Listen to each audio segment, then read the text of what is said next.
Hello students. इस video को start करने से पहले मैं सभी को एडवाइस दूंगा कि सभी स्टूडेंट्स अपने ईयरफोन्स प्लग इन कर लें, क्योंकि वॉइस का इशू हुआ था पिछले वीडियो में। तो मैं यही सबसे एडवाइस करूंगा कि वॉइस अपने ईयरफोन्स प्लग कर लें कानों में। ठीक है। तो इससे पिछली वीडियो में हम लोगों ने बात करी थी वाटर कंजर्वेशन के ऊपर, वाटर स्कैरसिटी के ऊपर, और इस वीडियो में हम लोग बात करेंगे मल्टीपर्पज़ प्रोजेक्ट और रेन वाटर हार्वेस्टिंग के ऊपर। ठीक है। बेसिकली जो ये चैप्टर है वो 3 पार्ट्स में डिवाइड हुआ है: scarcity, water scarcity, multipurpose projects और रेन वाटर हार्वेस्टिंग के ऊपर। ठीक है। तो कुछ जो वाटर स्कैरसिटी से रिलेटेड टॉपिक्स थे वो इसमें मैंने करा दिया पिछली वीडियो में, और मल्टीपर्पज़ प्रोजेक्ट और रेन वाटर हार्वेस्टिंग का ओवरव्यू मैंने क्लास में दे दिया था। तो हम मल्टीपर्पज़ प्रोजेक्ट के ऊपर जो नोट्स हैं इसको हम डिस्कस करते हैं एक बार। ठीक है। इसमें लिखा हुआ multipurpose project rivers are large dams that serve several purposes. देखो, सबसे पहली बात तो देखो, लार्ज डैम्स इन्होंने यूज़ किया। अब हम लोग बेसिकली, अब आप लोग कैसे कहोगे कि ये तो डैम्स में उसमें क्या डिफरेंस है। बेसिकली देखो, डैम हो गया, बैराज हो गया। कई बैराज ऐसे होते हैं जैसे कि अगर आप देखो तो उन बैराज का क्या काम क्या होता है, वाटर को ब्रेक करना, कैनाल के थ्रू वाटर को रीडिस्ट्रीब्यूट करना। ठीक है। लेकिन ये लार्ज डैम्स होता है। लार्ज डैम ना केवल वाटर को रीडिस्ट्रीब्यूट कर सकते हैं बल्कि कई चीज़ें और भी यूज़ कर सकते हैं। देखो, जैसे इसमें लिखा है दैट सर्व्स सेवरल पर्पजेस। ठीक है। अब देखो, मल्टीपर्पज़ हो गया, यानी मल्टी यानी कई सारे, पर्पज़ यानी कि ऑब्जेक्टिव। तो ये सेवरल पर्पजेस सर्व कर सकता है इंपाउंडिंग वाटर्स के अलावा भी। ठीक है ना। बेसिकली छोटे डैम्स का क्या काम क्या होता है, पानी को रोकना, एंड जो कि बाद में which can be use later to irrigate agriculture field, जो कि आगे जाके सिंचाई या बाकी चीज़ों में काम कर सकता है। ठीक है। तो ये एक छोटी सी डेफिनेशन थी मल्टीपर्पज़ प्रोजेक्ट की। और ठीक है, बेसिकली इसमें लार्ज डैम होगी मल्टीपर्पज़ प्रोजेक्ट से। देखो, एक तो मल्टीपर्पज़ याद रखना है, मल्टी यानी कई सारे पर्पसेस को सॉल्व कर सकता है। ठीक है। वाटर रोकने के अलावा और इरीगेशन को यूज़ करने के अलावा। ठीक है। उसके अलावा हम बात करते हैं purpose of multipurpose projects. Basically क्या है, अगर आप मल्टीपर्पज़ प्रोजेक्ट के पर्पस देख लो या फिर उसके एडवांटेजेस देख लो, तो मोरलेस आपको एक चीज़ मिलेगी। क्योंकि देखो, एडवांटेज, इससे फ़ायदा क्या होता है, और पर्पस का मतलब भी वही है कि इससे हम क्या कर सकते हैं। ठीक है। तो देखो, इसमें वही बातें लिख के आएंगी। देखो, फ्लड कंट्रोल, सॉइल इरोजन। ठीक है। Water for irrigation and drinking purpose, electricity generation. ठीक है। ये सब बातें तो इसको एक बार आप रीड कर लो। मैं ये कहूँगा कि इसको मतलब केवल रीडिंग कर लीजिए इसको। ठीक है। वही चीज़ें जो नीचे लिखी हुई है, इतना ज़्यादा इंपॉर्टेंट नहीं है, चाहे तो इग्नोर भी कर सकते हैं अगर आपके पास टाइम कम हो तो। ठीक है। नेक्स्ट फिर आता है हमारे पास कुछ मल्टीपर्पज़ प्रोजेक्ट्स। मैंने आपको क्लास में बताया था मैप में कि कुछ इंपॉर्टेंट होते हैं और कुछ नॉन इंपॉर्टेंट होते हैं। ठीक है। जैसे भाखरा नांगल, ये मोस्ट इंपॉर्टेंट है। हीराकुड, ये भी मोस्ट इंपॉर्टेंट, क्योंकि दो सबसे बड़े डैम्स हैं, भाखरा नांगल और हीराकुड। ठीक है। चंबल वैली। और दूसरी बात है इसमें क्या, देखो, याद करने वाली चीज़ें बहुत सिंपल है ये। देखो, ठीक है, दामोदर वैली कॉरपोरेशन, ये ठीक है, रिवर दामोदर, स्टेट जिनको फ़ायदा मिलेगा झारखंड, वेस्ट बंगाल। ठीक है। दामोदर वैली, देखो यहाँ पे भी दामोदर, तो दोनों जगह पे एक वर्ड है, ज़्यादा याद करने की जरूरत ही नहीं। फ़ायदा किन किन को मिल रहा है, झारखंड, वेस्ट बंगाल। ठीक है। भाखरा नांगल किस पे बनी है, सतलुज पे, Punjab, Haryana and Rajasthan and Himachal Pradesh. Basically इसमें तो आपको बहुत सिंपल है। अगर आप अर्थ का, लेट से, अगर आप इंडिया का मैप ड्रॉ करेंगे तो इंडिया का मैप में कुछ इस टाइप से स्ट्रक्चर देश देखते हैं, वो देखते हैं। ठीक है। तो अब अगर ये रिवर है, सतलज रिवर इस तरह से बह रही है, बाद में पाकिस्तान चली जाती है। तो अगर इस रिवर पे अगर कोई डैम बना हुआ है इस रिवर पे, तो देखिए यहाँ पंजाब, राजस्थान, इसके नीचे राजस्थान, हिमाचल प्रदेश और हरियाणा, ये हरियाणा। ठीक है। तो ये 4 स्टेट्स में अगर देखिए नहरें बह रही हैं, तो इसमें चारों स्टेट्स को फ़ायदा पहुंच रहा है, पंजाब, राजस्थान, हरियाणा और हिमाचल प्रदेश, जो नॉर्थ और इस वाले रीजन के स्टेट्स हैं 4। ठीक है। आई थिंक बहुत ज़्यादा क्लियर है। फिर ठीक है, उसके बाद में फिर हीराकुड, आई थिंक। और कौन सी नदी है, ये सतलज है, भाखरा नांगल की। ठीक है। तो बेसिकली एक स्टेट भाखरा नांगल, नदी सतलज, स्टेट्स 4। ठीक है। फिर आता है हीराकुड, नदी याद रखो, महानदी, और स्टेट कौन सा है, उड़ीसा। फिर आता है कोसी, रिवर भी कोसी है। देखो, यहाँ पे आपको ज़्यादा अलग याद करने की जरूरत नहीं, कोसी। ठीक है।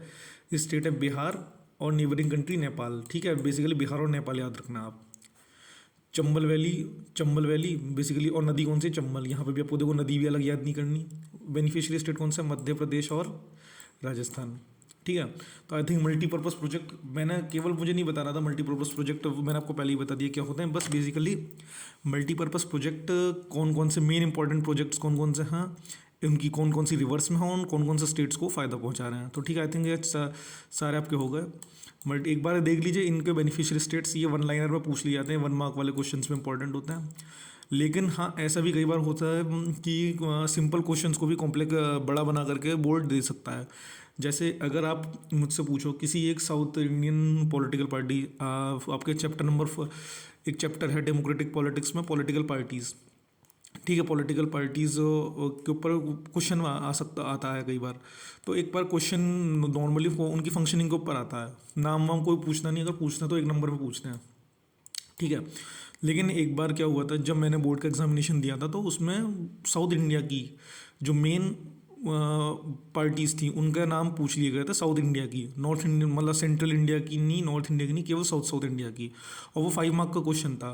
तो अगर इस टाइप की इन्फॉर्मेशन अगर आप लोग याद करके रखते हो तो देखिए बेसिकली 1 नंबर का तो देखो पक्का हो ही जाएंगे कुछ भी, अगर मैं से कोई पूछ लिया तो। बट ये भी पॉसिबल है कि चांस की बात है कि 3:5 मार्क्स में भी क्वेश्चन आ जाए। तो अगर आपको एक क्वेश्चन अगर मान लो एक टफ वाला दे रखा और ये क्वेश्चन आपको ऑप्शनल में दे रखा, तो ये वाला ऑप्शन चूज़ करना आपके लिए बहुत ज़्यादा बेटर रहेगा। ठीक है, कुछ नहीं याद करना, केवल इसमें देखो कौन सा प्रोजेक्ट है, प्रोजेक्ट भी एक वर्ड का है, कौन सी नदी है, नदी भी एक वर्ड की है, और कौन कौन से स्टेट्स को वो मिल रहा है, वो आई थिंक याद करना बहुत ज़्यादा हेडिक का काम है नहीं। तो ये कुछ मल्टीपर्पज़ प्रोजेक्ट्स थे। और मल्टीपर्पज़ प्रोजेक्ट्स क्या होते हैं बेसिकली वो हमने बता दिया, उसके कुछ पर्पसेस थे, वही पर्पज़ आगे जाकर हम एडवांटेज की तरह एक एक पॉइंट करके देखते हैं, ठीक है। तो सबसे पहला पॉइंट है इरीगेशन का। इरीगेशन मुझे आप लोगों को मैंने आई थिंक पहले ही समझा रखा है, ठीक है।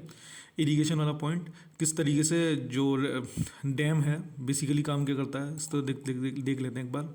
बेसिकली क्या होता है, रिवर फ्लो कर रही है, ठीक है, this is a river that's flowing.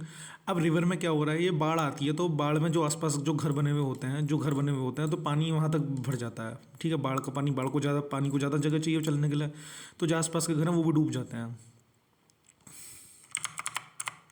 लेकिन यूजुअली अगर हम क्या करें, इसमें बांध बना दें, इसमें एक डैम बना दें या मल्टीपर्पज़ प्रोजेक्ट यूज़ कर लें, तो उससे क्या होगा, एक तो थोड़ा सा आगे बनाता हूँ, तो इससे क्या होगा, अब देखिए यहाँ पे पानी थोड़ा सा रुक के जा रहा है। अब पानी, एक तो पानी की वॉल्यूम हो गया कम, ठीक है, पानी लिमिटेड जा रहा है आगे। अब जो पानी हो रहा है, पानी यहाँ पे इकट्ठा हो रहा है, ठीक है। अब वो पानी इकट्ठा हो रहा है तो हम एक साइड में को रास्ता बना करके उस पानी को यहाँ भी डाइवर्ट कर सकते हैं, इस तरफ की डाइवर्ट कर सकते हैं और अलग अलग रीजन्स में भेज सकते हैं। इससे क्या होगा, एक तो देखो जिन जगह जो जगह नदी से दूर थे, एक तो उनको पानी मिल गया, ठीक है, ये जो जगह थी ये पानी से दूर थी, इनको पानी मिल गया। प्लस यहाँ पे जो जो घर बाढ़ से डूबे रहते थे उन पे बाढ़ का खतरा कम हो गया, ठीक है। तो इस तरीके से तो जो एक तो जिन जगहों पे पहले इरिगेशन के लिए पानी नहीं होता था उन पे इरिगेशन के लिए पानी पहुंच गया, तो उससे सबसे पहला फ़ायदा, तो अगर आप एडवांटेज ऑफ मल्टीपर्पज प्रोजेक्ट देंगे तो इरिगेशन हो गया। दूसरा हाइड्रो इलेक्ट्रिसिटी वाला पॉइंट मैंने आई थिंक पिछले वीडियो में क्लियर किया था और क्लास में भी क्लियर कर दिया था, ठीक है। फिर आता है water supply for domestic and industrial use. Obvious सी बात है, देखिए अगर पानी दूर दराज के इलाकों में पहुंच जाएगा तो वहाँ के जो घर हैं वहाँ पे भी यूज़ करने के लिए पानी उनको आराम से मिल जाएगा इससे। तो ये water supply for domestic and industrial use था। फ्लड कंट्रोल आपने मैंने बता ही दिया आपको। रिक्रिएशनल फैसिलिटी जैसे कि अगर आप देखिए, मैं एग्जांपल देते हैं, जैसे ये है, यहाँ पे पानी इकट्ठा हो गया, यहाँ पे झील बन गई, अब एक बहुत बड़ा टूरिज्म स्पॉट बन गया है यहाँ पे और इसकी एरिया की ब्यूटी भी बढ़ गई। तो क्या हमने क्या कर लिया, रिक्रिएट कर लिया एक टूरिज्म स्पॉट। तो क्या है, this is a recreational facility. और रिक्रिएशनल फैसिलिटी अगर हम देखें तो अगर मान लीजिए एक नहर है जो बहुत तेज़ बहती है तो उस पर आप राफ्टिंग भी कर सकते हो, ठीक है। इनलैंड नेविगेशन हम लोगों ने क्लास में अंडरस्टैंड कर लिया था। पिशीकल्चर एंड फिश ब्रीडिंग, बेसिकली क्या होता है, जब हमने लेक बनाई है तो लेक में ऑब्वियस सी बात है मछलियाँ भी ब्रीड करवा सकता हूँ। ब्रीड करवाने के बाद में फिर मछलियाँ मतलब बेसिकली फ़िश को पालने के लिए हमें क्या चाहिए होता है, एक नॉर्मली अगर आप जानते हो तो फ़िश को पालने के लिए टैंक चाहिए होता है जिसमें हम पानी भरते हैं मछली पालते हैं उसमें, ठीक है। आपने देखा होगा घरों में एक टैंक होता है जिसके अंदर पानी भर के मछली पालते हैं। तो ये भी तो अगर आप मान लो उसको एक रिजर्वॉयर को एक बड़ा सा टैंक मान लो, तो इसमें भी तो आप पार्टीशन करके दीवार वगैरह का पार्टीशन करके इसमें भी तो आप मछलियाँ पाल सकते हो। तो ये इसमें भी जो किसान है वो फिश को पाल करके भी अपना काम कर सकते हैं, ठीक है। सॉइल कंजर्वेशन भी होता है इससे। सॉइल कंजर्वेशन कैसे, बेसिकली इन्होंने लिखा है एफॉरेस्टेशन। ऑब्वियस सी बात है, जब पानी ज़्यादा होगा एक एरिया में तो पुराने पेड़ तो डूबेंगे ही, लेकिन जो नए पेड़ हैं उनके लिए वाटर ईजीली वो होगा। प्लस जिन एरियाज़ में पहले पानी नहीं पहुंचता था, दूर दराज के एरियाज़ में, वहाँ पे भी जब पानी पहुंचेगा तो वहाँ पे ऑब्वियस सी बात है पेड़ पौधे ज़्यादा ईजिली ग्रो करेंगे, तो वहाँ पे एफॉरेस्टेशन भी होगा और सॉइल कंजर्वेशन भी होगा। तो ये कुछ पॉइंट्स थे एडवांटेजेस ऑफ मल्टीपर्पज़ प्रोजेक्ट्स के। ये मतलब बहुत सिंपल पॉइंट्स हैं याद करने के लिए। देखो सिंपल सी बात है, इरिगेशन ये क्लास में भी मैं करा चुका हूँ। एक सिंगल पॉइंट याद रखना, इलेक्ट्रिसिटी हाइड्रो करना याद है। वैसे तो देखो वाटर का मतलब ही हाइड्रेट करना होता है। आपका गला सूख रहा है तो आप क्या करते हो, अपना गले को हाइड्रेट करते हो, यानी पानी पीते हो आप, ठीक है। तो हाइड्रो, वैसे हाइड्रो वर्ड भी बहुत मुश्किल नहीं, लेकिन अगर नहीं समझ में तो इलेक्ट्रिसिटी जनरेशन, ठीक है। वाटर सप्लाई घर के लिए, डोमेस्टिक का मतलब घर के लिए हो गया, इंडस्ट्री का मतलब इंडस्ट्री के लिए हो गया। Flood control, recreational facility, inland navigation, pisciculture. Pisciculture ना समझ में आए तो फिश ब्रीडिंग लिख दो, फिश का मतलब तो समझते ही होंगे सबके सब। और सॉइल कंजर्वेशन, ठीक है। तो बेसिकली एक एक शब्द के पॉइंट्स हैं। अब अगर जो इंटेलिजेंट स्टूडेंट्स हैं वो क्या करेंगे, एक एक पॉइंट लिखेंगे और एक एक पॉइंट के ऊपर इरीगेशन, जो मैंने समझाया, इरीगेशन कैसे बढ़ता है मल्टीपर्पज से, वो अपने आप लिख देंगे। हाइड्रो इलेक्ट्रिसिटी कैसे जनरेट होती है, वाटर सप्लाई कैसे मिलता है, फ्लड कंट्रोल, रिक्रिएशन, सब कुछ के लिए पॉइंट लिख देंगे। तो आराम से, अगर मान लो आप 5 मार्क का क्वेश्चन है तो 5 मार्क का क्वेश्चन आपका कितने वर्ड्स का आता है, बेसिकली 80 to 100 वर्ड्स का आ जाता है, ठीक है। 80 to 100 वर्ड्स तो इसमें आराम से, क्योंकि देखिए कम से कम 1 2 3 4 5 6 आई मीन 8 पॉइंट्स तो यही होगा। हर एक पर अगर 10 पॉइंट्स का मान लो तो 80 to 100 पॉइंट्स, ये 100 वर्ड्स ईजिली बन गए। तो ये एडवांटेज थे आपके मल्टीपर्पज़ प्रोजेक्ट के। इसको मैं इंपॉर्टेंट का दूंगा क्योंकि ये चीज़ कई अलग अलग तरीक़ों से पूछ ली जा सकती है। तो ये वाला टॉपिक है इंपॉर्टेंट, ठीक है। जो प्रोजेक्ट में इंपॉर्टेंट में मार्क करवा रहा हूँ तो उनको प्लीज़ थोड़ा देख लीजिए। वैसे तो सभी इंपॉर्टेंट और डिफिकल्ट कोई भी नहीं है। इस चैप्टर की बात यह है, बहुत सिंपल स्ट्रेट चैप्टर है, ठीक है। बहुत ज़्यादा मतलब पॉइंट टॉपिक्स में नहीं बटा हुआ चैप्टर। इसमें केवल 3 टॉपिक हैं, water scarcity, multipurpose projects and rain water harvesting, ठीक है। जबकि अगर आप अगला चैप्टर आपका जो एग्रीकल्चर है वो थोड़ा सा टिपिकल है, बहुत ज़्यादा टिपिकल वो भी नहीं है लेकिन थोड़ा टिपिकल है। क्यों? क्योंकि उसमें 4 एरियाज में बटा हुआ है, types of agriculture, crop, major crops हो गई, गवर्नमेंट रिफॉर्म्स हो गए। तो वो 4 पार्ट्स में बटा हुआ है वो चैप्टर। बट ये 3 पार्ट्स में डिवाइडेड है, वो तीनों स्ट्रेट फॉरवर्ड पार्ट्स हैं, एक से एक बढ़कर एक से ज़्यादा मतलब आपस में रिलेटेड भी हैं और बहुत ज़्यादा टफ भी नहीं है। तो मतलब आप लोगों को देख रहे हो एक एक वर्ड के इसमें वो है, बाकी आप आंसर अपने आप बना लोगे। नेक्स्ट हम चलते हैं डिसएडवांटेज ऑफ मल्टीपर्पज़ प्रोजेक्ट्स के ऊपर, ठीक है। यूजुअली देखिए, हमारा जो हम सोशल साइंस पढ़ते हैं, ये बात मैंने क्लास में भी समझाई थी, जो हम सोशल साइंस पढ़ते हैं हमारा मेन ऑब्जेक्टिव होता है सोशल सोसाइटी को और अच्छा बनाना, तो यानी सोशली और स्ट्रॉन्ग बनना, ठीक है। तो हम तभी तो सोशल साइंस पढ़ते हैं। क्या क्या मतलब क्या क्या पॉलिटिकल पार्टीज़ में क्या क्या डेंजर्स होते हैं और क्या क्या मतलब रिस्क होते हैं पॉलिटिकल पार्टीज़ फेस करती हैं इलेक्शंस में। तो ये हम पढ़ते आ रहे हैं और बाकी हम देखते भी हैं कुछ एक चीज़ें। तो हमें सोसाइटी अच्छी बनाने के लिए मतलब खुद की कमियों को जानना जरूरी होता है। तो मल्टीपर्पज़ प्रोजेक्ट के एडवांटेज थे, तो कुछ हम डिसएडवांटेज भी डिस्कस करेंगे और दूर करने की कोशिश भी करते हैं कि कैसे दूर हो सकते हैं, ठीक है। तो इसलिए किसी भी चीज़ के हम स्टार्ट करने के साथ हम उसका अगर एडवांटेज लेके चलते हैं तो उसके डिसएडवांटेज भी लेके चलते हैं, ठीक है।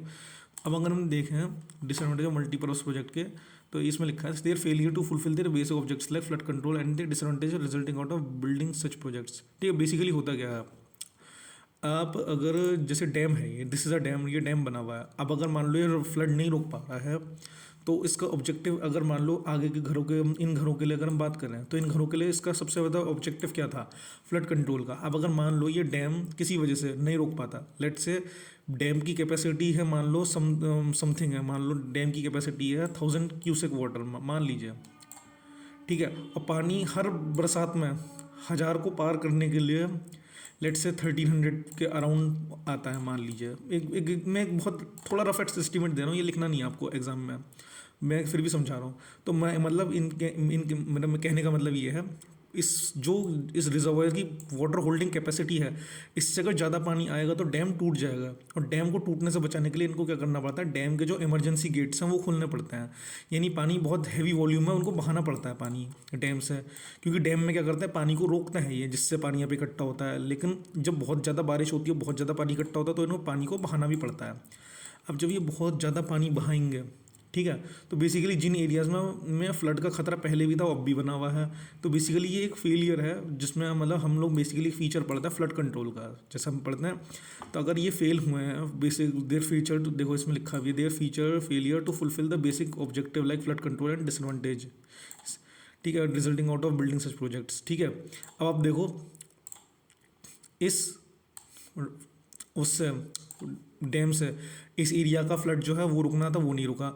अब इस एरिया में जो लो लाइंग एरियाज थे वहाँ पे पानी भर गया, ये एक डैम टाइप के अंदर एक पानी इकट्ठा हो गया ना यहाँ पे, तो जो निचले एरिया थे वहाँ पे पानी भर गया उस एरिया में। तो अब देखिए यहाँ पे तो देखिए फ़ायदा हुआ नहीं, अब यहाँ पे नुकसान ज़्यादा हो गया इस वाले एरिया में। तो इसलिए तो ये एक डिसएडवांटेज है basically. Regulating and damming of rivers affect the natural flow of rivers, causing excessive sedimentation and adversely affect aquatic life। ये एक बहुत अच्छा इन्होंने बात कही है, ठीक है। तो इसको अगर थोड़ा सा देखें, यूजुअली होता क्या है, वाटर की स्पीड होती है हर पानी की। मैं थोड़ा सा एक नया डायग्राम ले लेता हूँ,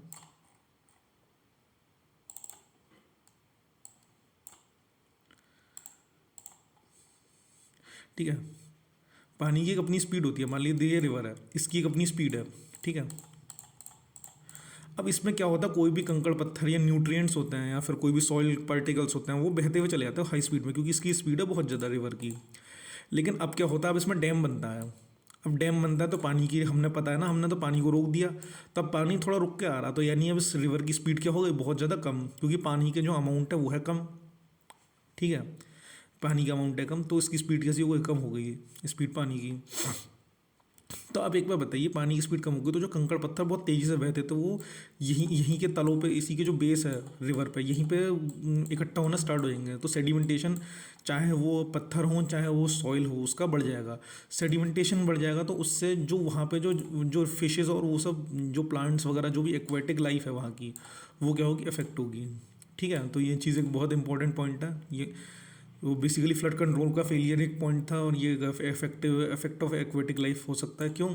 क्योंकि regulating and damming of reverse, ठीक है, नेचुरल फ्लो को इफेक्ट करता है, जिससे सेडिमेंटेशन बढ़ता है और एक्वेटिक लाइफ इफेक्ट करता है। ये पूरा पॉइंट अपने आप में मतलब थोड़ा थोड़ा डिफिकल्ट है याद करना, क्योंकि इसमें सभी कुछ सारे वर्ड्स याद करने के हैं, बट ये इंपॉर्टेंट भी उतना ही है, ठीक है। ठीक है, the reservoirs that are created in the flood plains overflow and submerge the existing vegetation. देखो वो वही वाली बात है, देखो हमने ऊपर देखा था, देखो ये देखिए जो निचले एरिया थे वहाँ पे भी देखो, यहाँ से इसने पानी रोका यहाँ पे, ठीक है। आगे का पानी देखो, इस डैम ने आगे का पानी जाने से रोका, तो जो इससे पीछे का एरिया था वहाँ पे पानी भरना स्टार्ट हो जाएगा, रिजर्वायर क्रिएट हो जाएगा। तो जो नीचे का जो पेड़ पौधे थे जो निचले एरियाज में थे वो क्या करेंगे, डूब जाएंगे। तो उससे क्या होगा, एक तो उससे क्या होगा, उनका डिकम्पोजिशन होगा। डिकम्पोजिशन बेसिकली क्या करता है, soil decomposition basically pollution create करता है, ठीक है।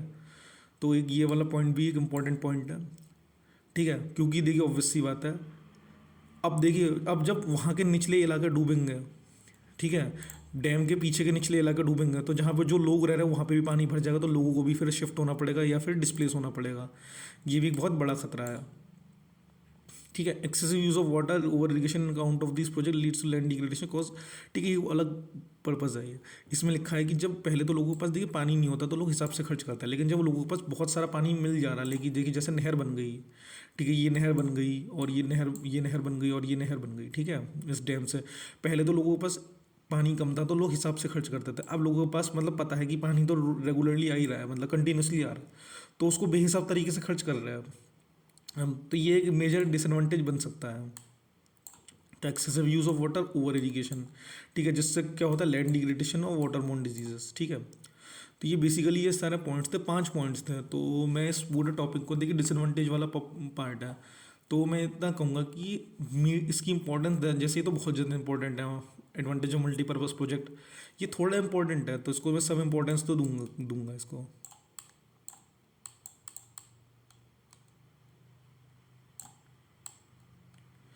ठीक है, थोड़ी सी इंपॉर्टेंस अगर मैं बोर्ड के पेपर लिख रहा होता मैं थोड़ा बहुत एडवांटेज तो देता हूँ, बेसिकली याद करना भी मुश्किल नहीं है, ठीक है। ये तो हम 50 बार पढ़ चुके हैं कि कम्युनिटीज़ डिस्प्लेस होगी, अभी नर्मदा बचाओ आंदोलन में भी पढ़ेंगे, ठीक है। पेड़ पौधे डूबेंगे, ये भी हमने पढ़ रखा है, ये ठीक है। एक्सेसिव यूज़ ऑफ वाटर, सीधी बात है, जब लोगों को पानी ज़्यादा मिलेगा तो उसका यूज़ भी बढ़ेगा, तो उससे ओवर इरीगेशन भी होगा, और पानी से क्या होगा, लेफ्ट उससे क्या होगा, लैंड डिग्रेडेशन, ठीक है। ये वाला पॉइंट भी ईजी है याद करना, ठीक है। ये फ्लड कंट्रोल कैसे नहीं हो पाई है, तो ये 2 टॉपिक बेसिकली, ये जो 2 हैं, जो ऊपर के जो 2 पॉइंट्स हैं, ये थोड़ा बहुत आप लोगों को देखने पड़ेंगे, ज़्यादा थोड़ा मेहनत करके याद करने पड़ेंगे। बट अल्टीमेटली देखिए, अगर टीचर्स का अगर आप देखें या फिर नॉर्मली अगर किसी इंस्ट्रक्टर का भी देखें, तो वो आपको केवल बता सकता है क्या चीज़ कैसे पढ़नी है, फिर वो, लेकिन याद तो आपको खुद ही करना है, वो आपको याद दिमाग में नहीं, जैसे ये वाले पॉइंट्स थे, ये मैं आपको बता सकता हूँ कि कीवर्ड्स क्या क्या है, लेकिन याद तो आपको खुद ही करना है। तो उससे डिसएडवांटेज में कोई ऐसे कीवर्ड्स वगैरह नहीं है, थ्योरी ज़्यादा है इसमें, तो मैंने इसको इसलिए मैंने इस इम्पोर्टेंस भी सब इम्पोर्टेंस दी है। लेकिन अगर ये आ गया तो ये इतना बड़ा टॉपिक है, तो ये कम से 5 नंबर से कम में शायद ये है, 3 नंबर में बहुत मुश्किल है, ये तो 5 नंबर का ही टॉपिक है ये आ गया, तो इसलिए मैं सब इम्पोर्टेंस में रखूँगा और मैं यही एडवाइस करूँगा कि याद कर ले इस चीज़ को, याद कर ले, फिर मतलब एक बार आप याद कर तो फिर रिवाइज करने में फिर दिक्कत भी नहीं आती है अगर आपने ठीक से याद कर लिया एक बार तो। और देखिए 3 टॉपिक आपने समझ के पढ़ लिए तो हर बार आपके 3-4 बार आने हैं आपके, तो इसमें भी ज़्यादा एफर्ट नहीं है, तो 5 नंबर बहुत इजीली आप वो कर सकते हो एंड। नेक्स्ट आता है हमारा डैम्स। ठीक है, बेसिकली डैम में और मल्टीपर्पज़ प्रोजेक्ट में केवल बहुत थोड़ा सा डिफरेंस होता है। क्या डिफरेंस होता है? डैम केवल एक बैरियर होता है जो पानी को रोकने के लिए बना होता है। देखिए इसमें लिखा हुआ है barrier constructed to hold water, पानी का लेवल बढ़ाएगा और एक रिजर्वायर क्रिएट करेगा। ठीक है, तो या तो ये इलेक्ट्रिसिटी क्रिएट करेगा या फिर वाटर, बेसिकली मल्टीपर्पज या फिर वाटर सप्लाई के लिए। अब मैं एक एग्जांपल देता हूँ, सारे मल्टीपर्पज़ प्रोजेक्ट डैम होते हैं लेकिन सारे डैम मल्टीपर्पज़ प्रोजेक्ट नहीं होते हैं। ठीक है, मैं एक स्टेटमेंट लिखता हूँ, उसको ध्यान में रखना, क्योंकि कई बच्चे मुझे पता है भी कंफ्यूज हो रहे होंगे डैम्स और मल्टीपर्पज़ प्रोजेक्ट्स पे। ठीक है,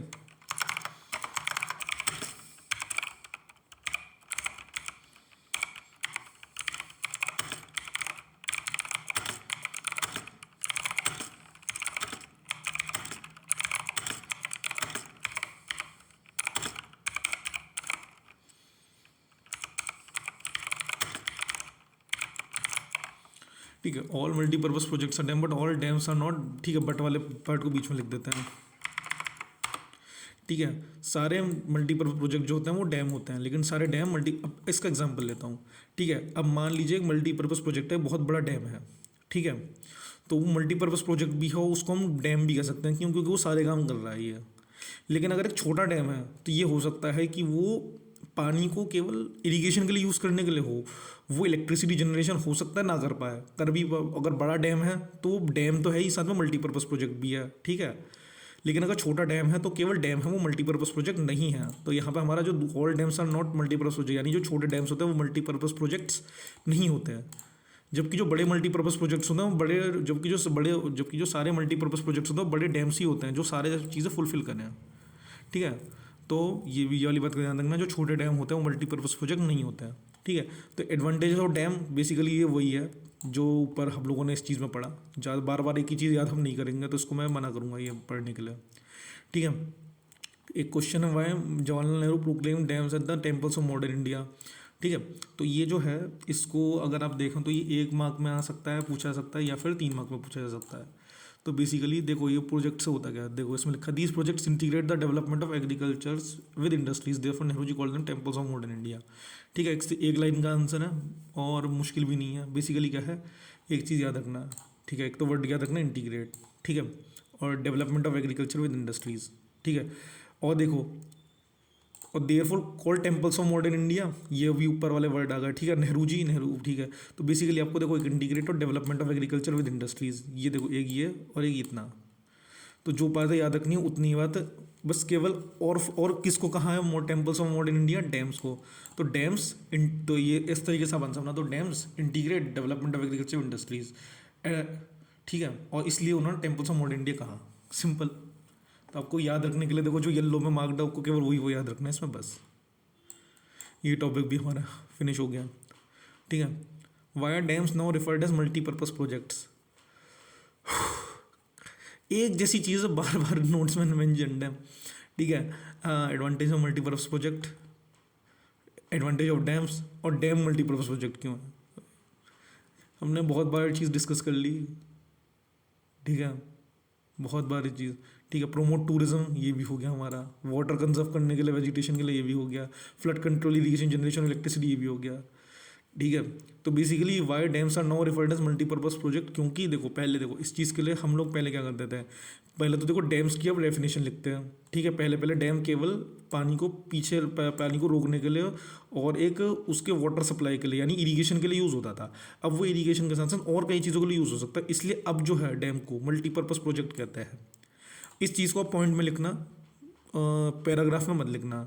और बेसिकली ये मेरे हिसाब से लेस टू सम इम्पोर्टेंस का है, तो मैं इतना ज़्यादा वो नहीं कहूँगा। बस हाँ, इन पॉइंट्स को एक काम कर लेना 2 से 3 बार याद करने की बहुत ज़्यादा ज़रूरत नहीं है, केवल 2 से 3 बार रीड कर लेना इनको, ठीक है। हाँ, ऐसा भी नहीं है कि बिल्कुल देख के ही ना गए। अगर मान लो एक नंबर में भी आ गया, वैसे तो एक नंबर में भी आ गया तो वो कम से कम क्या होता है, कई सारे स्टेटमेंट देते हैं, 1 2 3 4 मल्टीपर्पज़ मल्टीपल चॉइस क्वेश्चन में, ठीक है। Why dams are now referred to as multipurpose project, और वो आपको 4 रीज़न दे देंगे। आपको एक बिल्कुल सही जो रीज़न है उसको टिक करना है, तो आपको तो उस तब आपको 1 नंबर मिलेगा। तो बेसिकली 1 नंबर के लिए बहुत इंपॉर्टेंट है, और 3 नंबर में मुझे शायद ही लगता है कि आए, ठीक है। बाकी आप याद देखो 2 3 बार रीड करेंगे, और मैंने आपको बता दिया दोनों में क्या फ़र्क और एकता होती है, मैंने सिमिलैरिटीज़ होती हैं, सिमिलैरिटीज़ एंड डिफरेंसेस बता दिए मैंने। तो ये वाला टॉपिक तो भी अगर आएगा तो आप लिख ही लोगे आंसर, ठीक है। फिर आता है मल्टीपर्पज़ प्रोजेक्ट्स इन इंडिया, ठीक है। तो मल्टीपर्पज़ प्रोजेक्ट्स इन इंडिया में देखो, launch after independence with their integrated water resources management approach, ठीक है। फिर इसका जवाहरलाल नेहरू ने इनको इनक्रिएट किया था, इनको इनक्रिएट डेवलपमेंट ओ ये भी चीज़ फिर वही चीज़ है इसमें, मतलब ये बेसिकली जवाहरलाल नेहरू का एक स्टेटमेंट है, integrated water resource management approach है, और development of agriculture with village economy with rapid growth and, इसको भी एक बार रीड कर लेना। इंपॉर्टेंस मुझे इसकी समझ में नहीं आ रही, बट आप फिर भी रीड कर लेना इसको, एक बार रीड कर लो, बहुत ज़्यादा इंपॉर्टेंट ये वाला टॉपिक लगे।